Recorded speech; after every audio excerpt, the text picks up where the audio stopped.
Well, good morning, everyone, and welcome to the Bethel Park Community Update. I want to thank you for attending and hope you're all doing well. My name is Brian Schill. I'm the Executive Director for the Peters Township Chamber of Commerce, and facilitating with me today is Kelly Keene, our Operations Coordinator. Good morning.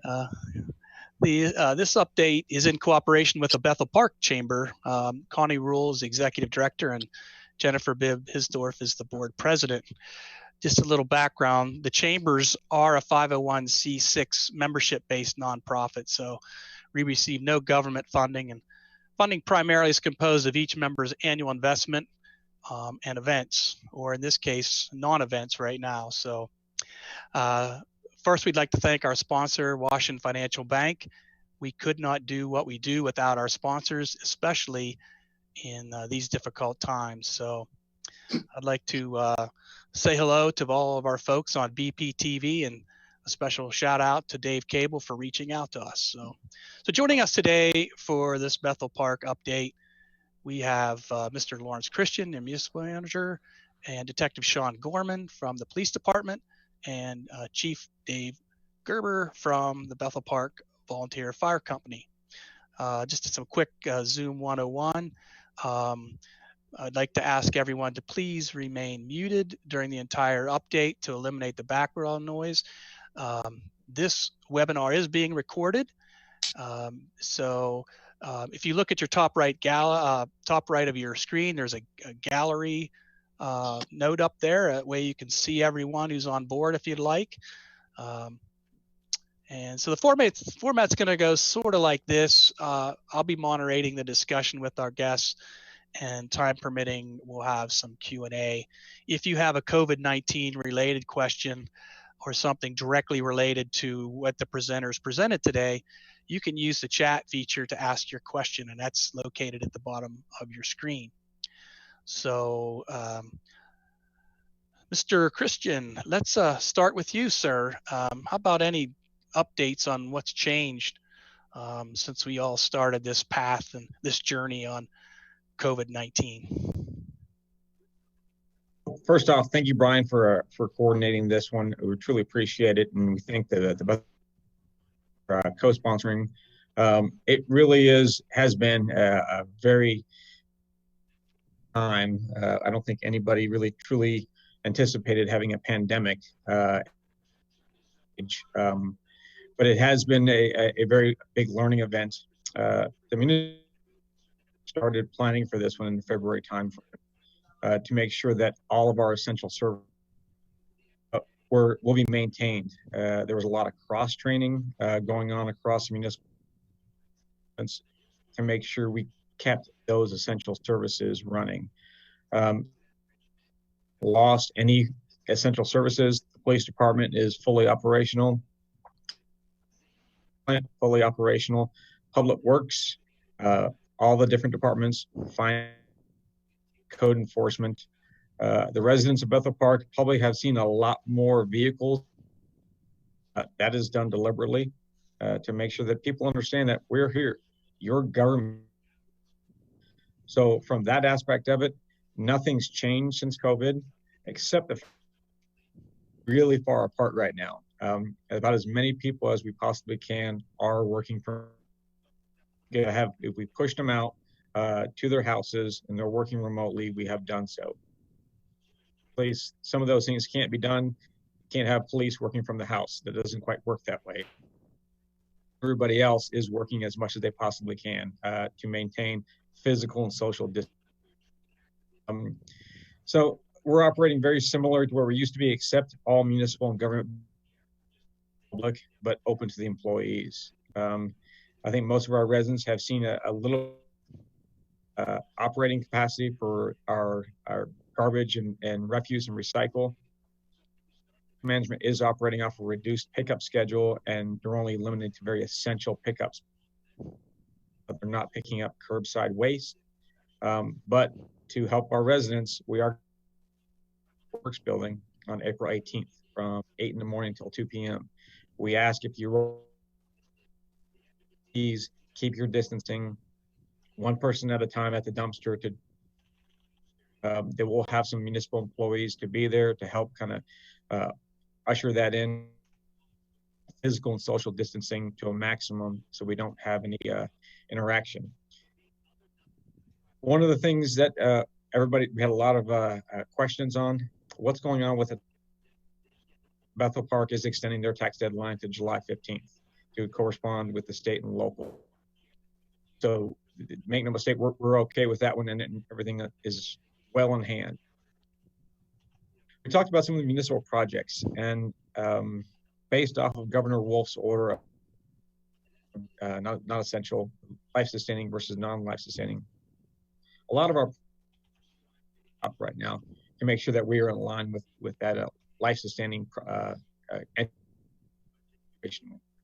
so you won't see a lot of projects other than making sure the trees are taken out. There's a storm, cleaning out catch basins to make sure that in a rain event. So we're trying to make sure that we maintain governor's stay-at-home order as well as maintaining only life-sustaining events. Projects. Right now, we are not issuing building or it's an emergency. We have a drop box right in front of the police department. It's bright red. If you come up to the police department, you'll see the building permits drop box. Go ahead and drop checked Monday to Friday to make sure we look at those emergency permits. That's the only one accepting right now. We do have our stay-at-home order in state, and we will be enforcing that one to the best. And this is it's a voluntary, but we're helping people understand that we ask you to best way to combat this. Parks and trail status. There's a lot of barricades in front of all our parks. That was done on purpose. Maintain our social distance across all the parks. The trails and the running tracks are open. To remind folks, please keep that distance apart. I mean, that's how this. Please keep that distance. One of the is started to try and reach out to some of our residents who don't quite technology is we've started a municipal hotline or helpline. That helpline is manned 9 a.m. to 4 p.m. By personnel from the community center. Helpline telephone number is 412-851-2. Again, 412-851-2778. Looking at trying to coordinate with our partners. We have a lot of partners across the municipality, and that some of those residents who don't have family in the area, who really have nowhere else. We've delivered food based off that one. We've delivered toilet paper based off of. I have nowhere else to call or turn to. We're here for that one. We're going to help them. That's what that phone number is for. So on during this time frame, as you know, if we're not doing a lot of our normal duties, initiatives that we're trying to tackle. Simultaneously, about 2 weeks before this pandemic, moved on to a new website, and we are in the process of transition to a website with a module. Residents will be able to sign up and pick what requesting from the municipality, whether it's emergency, whether it's anything as far as. We'll have a long laundry list to include volunteering capabilities. That's going to future. So although we are working from home and physically distant across all the departments of the municipality, we are still going strong every day. One of the things that we'll be rolling out here on our Facebook account and website, we're in or partnering with Outreach Teen and Family Services, and what provide some counseling to our residents, because this is, make no mistake, this that everyone across the United States is going through, and people sometimes need to talk. We'll push out that information here in the next 12 hours, and we're going to continue our partner outreach team of family services. If people just need to talk, if they're anxious, if they're that they need to talk to someone on, that number will be there, or that email address will be there. Telephonic counseling sessions. Again, telephonic counseling sessions. One of the things I keep getting asked, how can residents or businesses help the municipality? Stay home, enforce physical distancing, social distancing. Best medicine you can do right now. This pandemic will, if we stay home and keep that social and physical distancing. They're already talking about flattening the curve. One of the biggest things biggest mistake is to think that we have beat it. Remain home. That will help everyone in the long run. One of the things I understand is, like, the government is here. The municipality of Bethel Park is working each and every day to make sure we maintain those essential services. I mean, you've probably seen, as I know, that the police department, I see them every single day going in and out. The volunteers, I mean, I hear their calls. They're responding across time and space for the residents of Bethel Park. I am in awe of their dedication and their professionalism on a daily basis. Honored to be counted among their ranks. They're just awe-inspiring. And I lay to the residents of Bethel Park, they are here for you, and they will always be here for you. Some kind of public service announcements I would love to talk about. We are continuing our daily emergency food partners across the municipality. SHIM, South Hills Interfaith Movement. We've got Meals on Wheels. We've got Lifespan.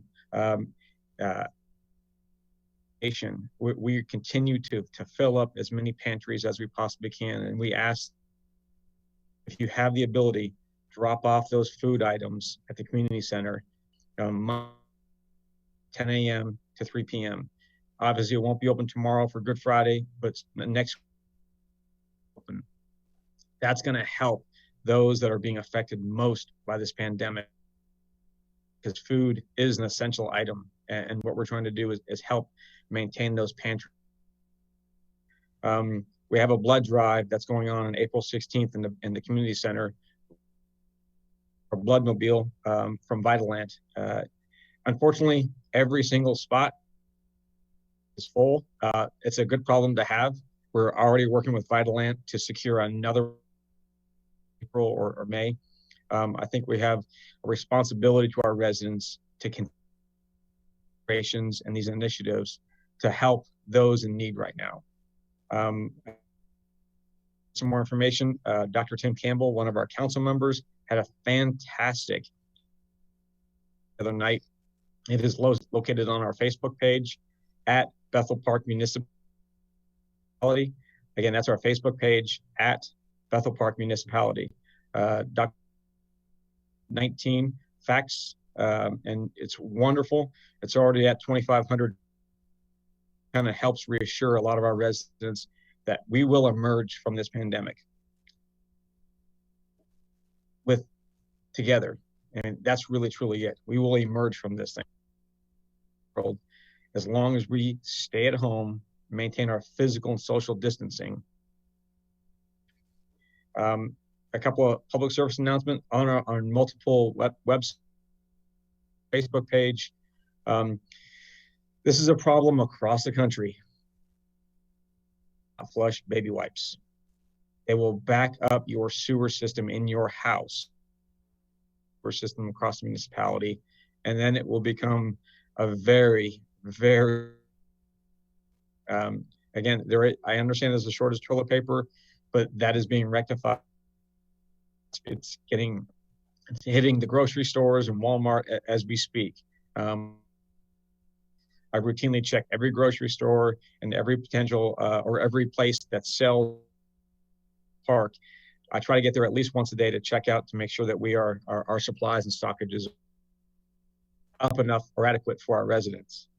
So please, that we have a public service on our website and our Facebook page, and it's affectionately called Flush. And that is done for a reason.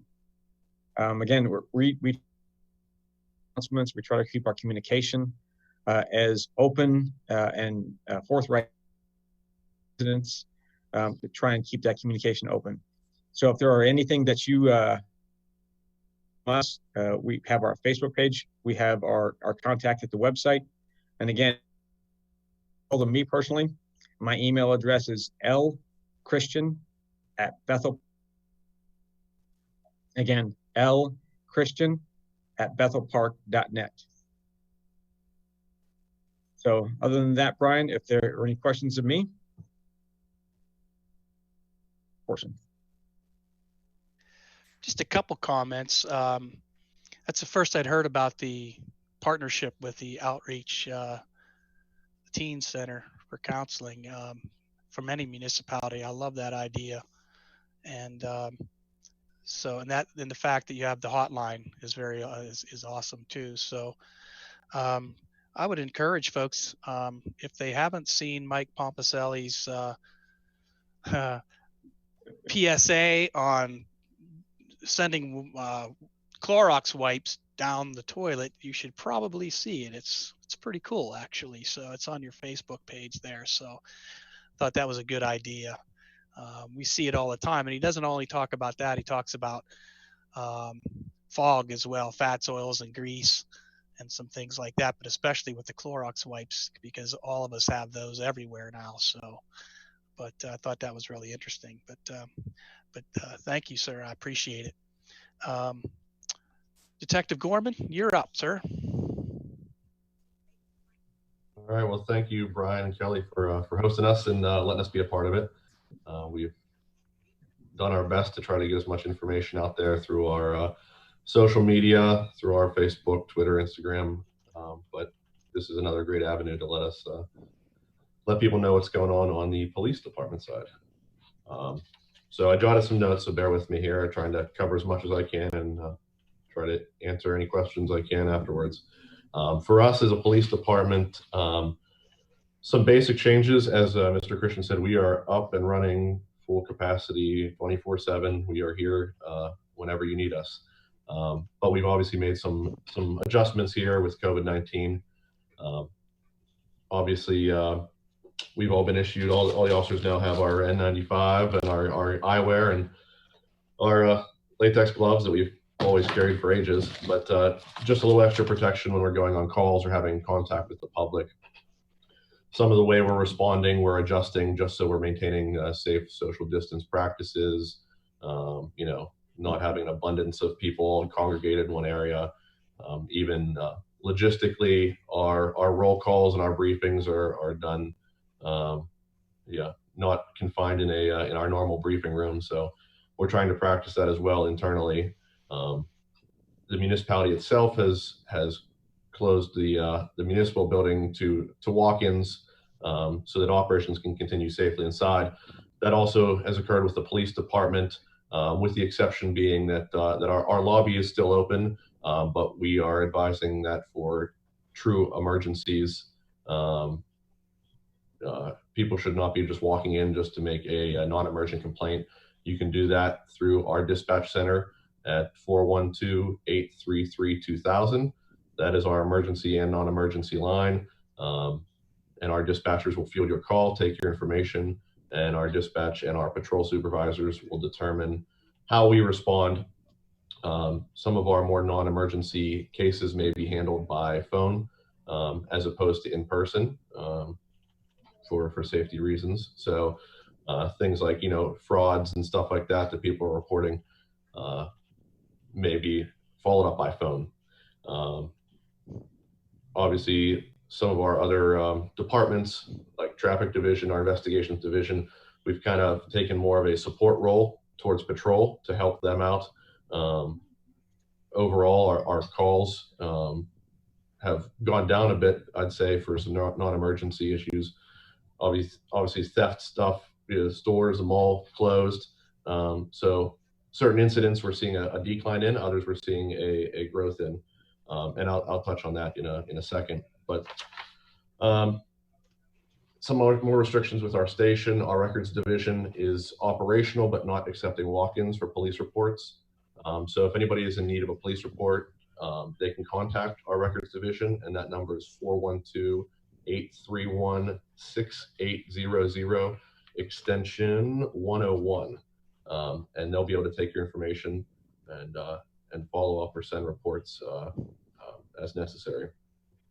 We're not issuing solicitation permits right now, and we're not accepting medication disposal. We have a drop box in our lobby, but for the time being, since we're securing that area, we just ask anybody that has old expired medication to hang on to that, keep it in a safe area, and then we'll be happy to take it once some of the restrictions are lifted. Fingerprint orders, we do fingerprints at no charge for residents who have applications, background checks. We have suspended that for the time being as well, just because that is something that requires obviously close contact to do fingerprinting. So those are some of our restrictions here at our building to try to maintain safe distancing. I wanted to mention also, even though it's not a police issue, it's one we deal with, which is PennDOT has extended their expiration dates for a majority of their driver and vehicle services until May 31st as of now. So expired license inspection, that kind of issue, has until May 31st to rectify that. So a lot of their stuff is online anyway. So if you can still do that and renew things, then by all means. Some of our non-emergency issues I kind of touched on. We've handling some non-emergency issues by phone, less in-person contact, increasing some of our patrols of closed businesses, schools, areas that could be more vulnerable to theft or burglary. So we're trying to maintain our continuous patrol, specifically focusing on closed businesses or even open ones that we'd be more worried about theft or issues like that. As far as some of our call increase, less cars on the road, so less accidents, thankfully, less retail theft incidents with a lot of our stores and establishments being closed. But we are seeing a increase in domestic disputes. Unfortunately, we're all under a lot of stress and anxiety with everything going on. So occasionally that's flaring up, and we've seen an increase in that. But we handle them as appropriate and as needed. We will respond to those types of calls by calling our dispatch center. Again, that's 412-833-2000, or if you call 911, they will forward that call down to our dispatch center as well. Increase also in fraud-related cases with scams, and I'll touch on that in a second, because we have definitely seen a spike, and the federal government, the Secret Service and FBI have sent us bulletins and warnings also about some of the scams. So unfortunately, during a stressful time like this, the criminals see an opportunity to take advantage of the situation. So we just want to advise our residents of some of the scams that we've seen and the federal agencies have seen.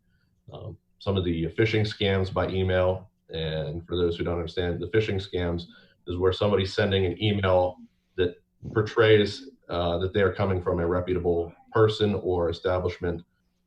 They can change the display on their email to look like it's coming from a trusted source. So we're seeing emails from the World Health Organization, the CDC, IRS, and people are clicking these emails and going through links that are, potentially infecting their computer with malware, or trying to lure them into sending private information, thinking that they are either giving generously to an organization, or that they are government-based and need personal identifying information. So please be mindful of all the emails you receive and check and verify the source. That's spilling over into businesses, what we call business email compromise scams. With people working from home a lot, some people are changing their banking and payroll information, and with BEC scams, somebody basically uses phishing to convince an employer or HR department to change banking and routing information pretending to be an employee and saying, oh, I switched banks. Can you please forward my paycheck here? We highly encourage all businesses, pick up the phone, call that employee, verify with them that those requests are being made by that person. Because unfortunately, by the time we get the call for it, we see entire paychecks routed, and it makes it a lot harder to track it down once the money is already transferred. So if businesses can do their part on the front end to verify any changes in banking information or communication, invoices, stuff like that with outside companies. Some non-delivery scams that the government's been seeing with playing off of needing masks, respirators, gloves, that kind of thing. People going through websites that aren't trusted to order these items, only to have them never be delivered, and they keep your money. So please, if you're purchasing anything online, make sure you're verifying the source before you're giving your account or credit card information. And I think that covers most of some of the scams we're seeing. IRS Treasury, obviously, we have stimulus checks and deposits that are going to be coming in the next few weeks. Just remember that the IRS, Treasury Department, government they will never call you by phone to have you verify your account information, your Social Security. So please, especially to our more vulnerable and our older residents, please spread the word to them not to give that information over the phone. Any communication from IRS Treasury is always done by official U.S. mail. And if you ever have any questions, you can always call them, look their number up. And that applies to obviously all scams. If you don't trust the source or don't know it, you can always take the information, research it yourself, and call them back so you know you're talking to who you're speaking to. We deal with this all the time. As a detective, I'm often calling people to follow up on cases, and it can be pretty alarming when somebody gets a phone call from the Bethel Park police detective and they've never heard from me before. So I explain to people that, if you don't believe that it is a Bethel Park police, I have no problem with that. Please call our dispatch number directly. They will transfer you back to me to verify that this is a legit call. So just be careful with any phone calls, emails that you are receiving. Some more initiatives, SwiftReach. I know we've been trying to push that more and more. Our SwiftReach system sends phone calls, emails, and text messages to anybody that signs up. We use that program throughout the municipality for important and emergency alerts. So we highly encourage people to sign up for that. You can do that through our portal, which is on the Bethel Park website, which is bethelpark.net. Under departments and then police, on that page, you will see a link to our portal. So you can sign in, provide your phone number, email, address. We encourage people to put their address and geocode that location. So if we ever have a situation, either an emergency or some important alert, that can go just to that area or region, so you're not getting unnecessary calls. But the SwiftReach program has been great for spreading the word, both updates from the mayor to emergency situations where we need to close off a certain area during an emergency. So please sign up for SwiftReach if you have not done so already. That about covers it. We've been really appreciative of the support we've gotten from the public. It's been wonderful. People can continue to maintain that safe social distance, staying at home. The enforcement of that, as we know, Governor Wolf has now extended that stay-at-home order to all 67 counties in the state.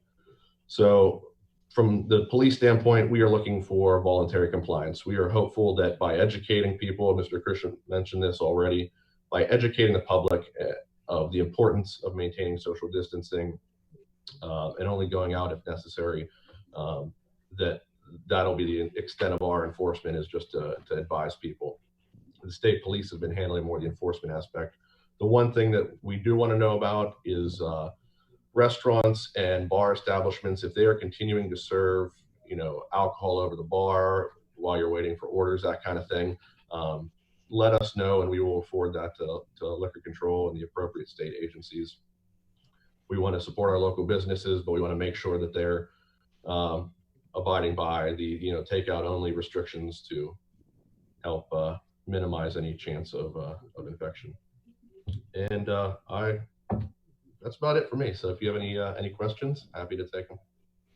Thank you, sir. I appreciate it. If you could do us one big favor and just we want to thank you and everyone in the police department. So if you could express our gratitude, from both chambers and from the community. You guys are out there in the front lines, and we really appreciate what you're doing. I think that's really important. Couple things. The Swift Reach. I know you mentioned it quite a bit. I would highly recommend that when you're finished listening to this, that you go ahead and sign up for that. That way you'll have it and you'll be ready to go. So, and again, you can just go to bethelpark.net and go to the departments and the police department and go to their portal to sign up for that. Just a couple other notes. I really appreciated I was on your Facebook page and I noticed that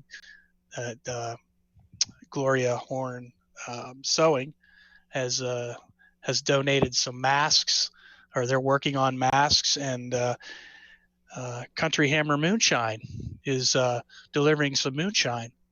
Oh, I'm sorry. I mean sanitizer. So they're making sanitizer. So, there's a couple Bethel Park businesses right there that are really contributing and have stepped up. So, and I'm sure there are many more. So we thank them as well. So thank you. Chief Gerber, you're up, sir.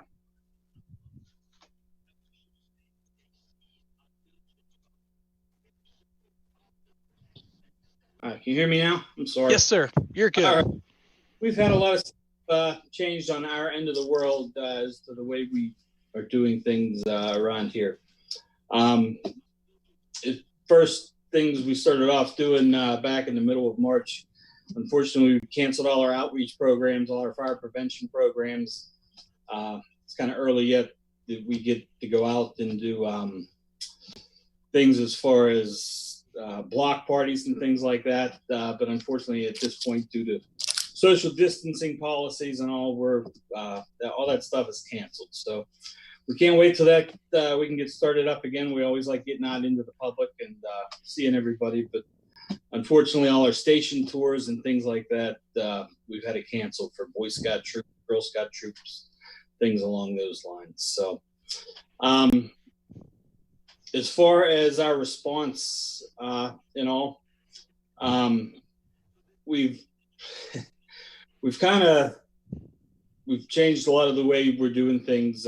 Most of our big fire trucks will carry 8 people.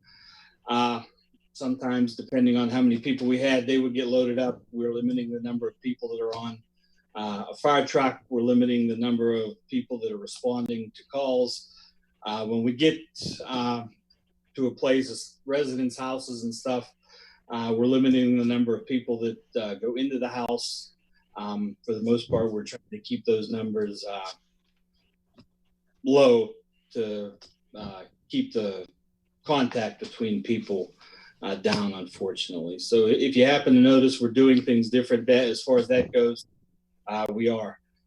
Going to nursing homes, going to larger apartment buildings, we're using full SCBA and PPE. So you'll see the guys walking through with their air masks and all on. We're just trying to keep the public safe. We're trying to keep our own folks safe. As far as the way we are responding and stuff, we've changed. We have 3 stations here in Bethel Park.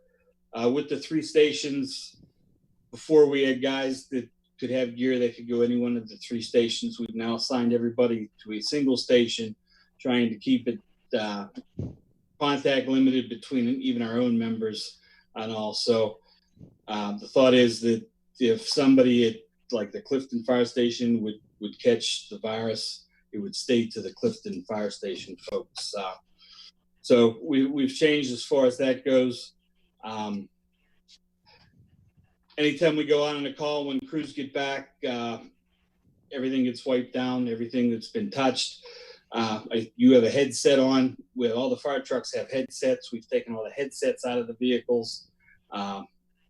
It's helps. The headsets are more for talking back and forth to the folks in the cab. It gets a little bit noisy due to the fact that it's got a microphone right in front of your face, and I can have a different driver for every call. All that stuff's taken out right now. What else we got? Everyone now has an N95 mask, as Sean mentioned. We asked, and you just mentioned this, we asked the public over the weekend, anybody that can make masks and stuff, we'd be accepting them for police, fire, and EMS. And we've gotten around, I believe it's 35 masks so far.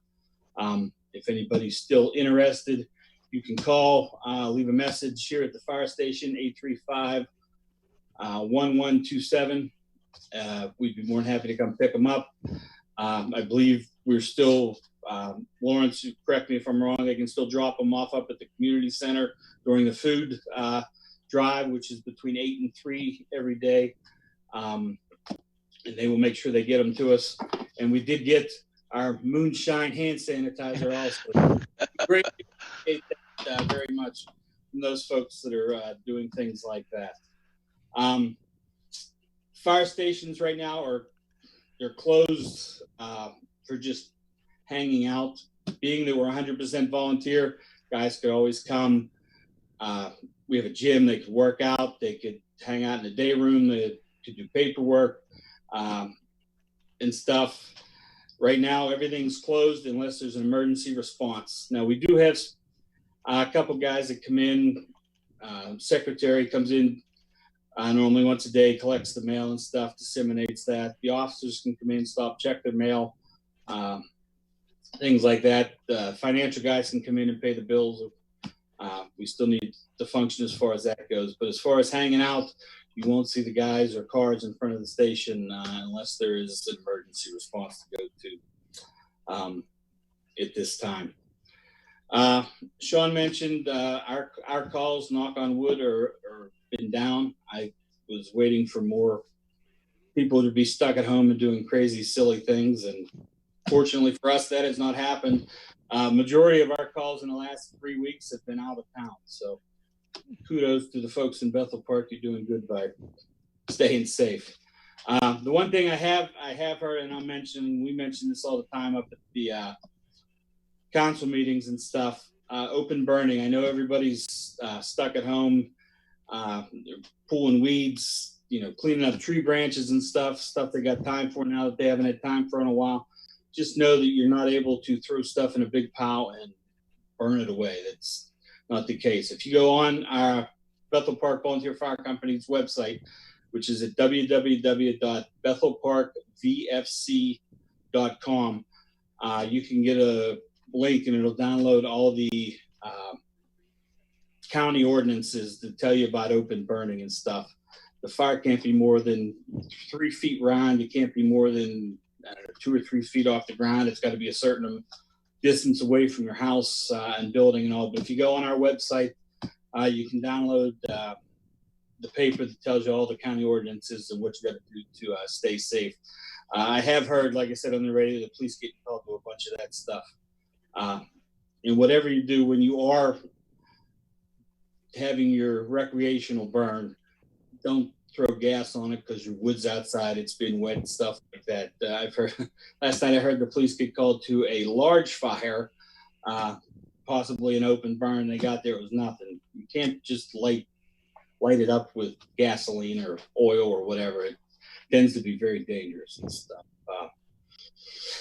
As far as that goes, like I said, we've been on the easygoing side lately. It's been nice.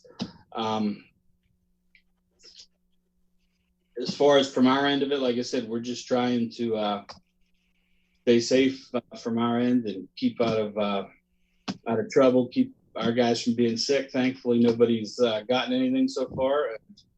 And, we're still responding as normal without any problems, and hopefully it stays that way for us. So.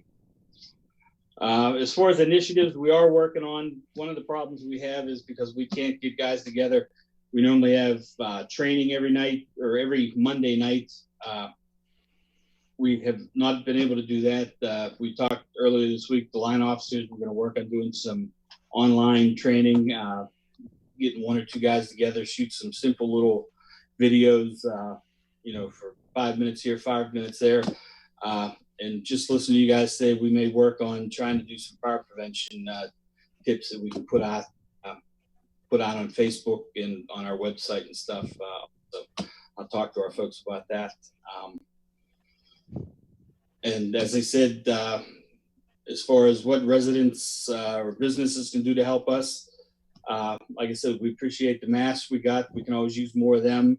The hand sanitizer we got, all that kind of stuff was greatly, greatly helpful. We really appreciate it. So other than that, like I said, stay home, stay safe. Everybody else has mentioned it. Make sure you wash your hands, social distancing. That'll keep all of us safe, and we greatly appreciate that. With that, I don't have anything else unless you guys have questions for me when the time comes. Thank you. That brings up a good point. If you'd like to ask a question, you can just hit the chat icon at the bottom and type in your question. Just a couple things for you, Chief. I just want to reiterate the call for the mask help. If you have that, I put in the chat section several numbers, several websites, for contacting with certain things. So, for example, the fire station mask, if you call 412-835-1127, but there are several other options there as well. The one thing real quick about the fire thing, if when in doubt, if I believe it's still in there. It used to be you had to use dry seasoned cordwood, and you used to be that you had to be using that fire to cook food for human consumption. Yeah. I think it's still there. So it's not for, leaves are really bad, of course, because of the smoke, and obviously I remember in the old days people were trying to burn shingles and things like that. But if you're in our Allegheny County, it's a little different in the outlying counties, but that's probably a good rule to live by. So, I haven't seen any questions otherwise. So while we're waiting here, Lawrence, I would just like to ask you if you had any maybe closing comments that you'd like to mention. The biggest thing that we would like to close up is we're just so grateful for the community support. It is unparalleled across from everywhere I've lived. I've lived everywhere across the United States, and I just haven't seen the outreach, the volunteerism, the compassion that I have seen here in Bethel Park. And just absolutely, we are amazed each and every day. This is our place of choice to live. And I will tell you, it is an amazing community. And we are just feel very blessed to be working for our residents each and every day. And again, we're trying to do our best to make sure our residents are taken care of, their needs are met, their essential services are maintained, and I think we're doing that one. We can always get better. If there are anything that people want us to look at, please let us know. Contact us on our Facebook page, contact us on our website, call our helpline, and just reach out to us and let us know, because we're doing that with our residents.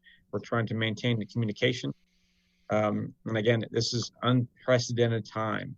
And again, a pandemic like this has never been before. Well, actually, it's been 102 years since the last time this happened. And when that happened, it was of catastrophic proportions that we can't even imagine in today's date. So again, stay home, adhere to the stay-at-home order. We are just so grateful and blessed, and your community and your municipality is here to support. All right. Thank you, sir. I appreciate it. Let's see here. We do have, I have a note here that when the time comes, the Historical Society will offer the building for counseling sessions.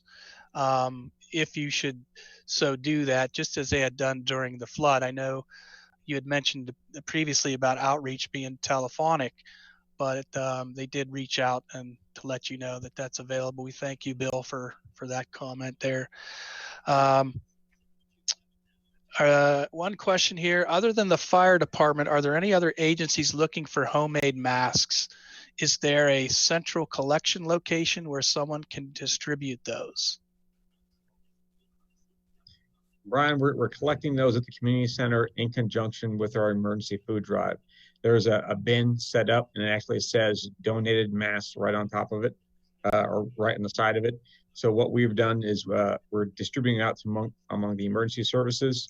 And again, they get first pick. They're in the higher need, higher requirement category. So we drop those off to Chief Gerber so he can sanitize and distribute amongst the first responders as he sees fit. Small portions of it we get sanitized back, and we provide those to municipal employees who are out and about among Bethel Park to try and keep them safe in this times as well. Excellent.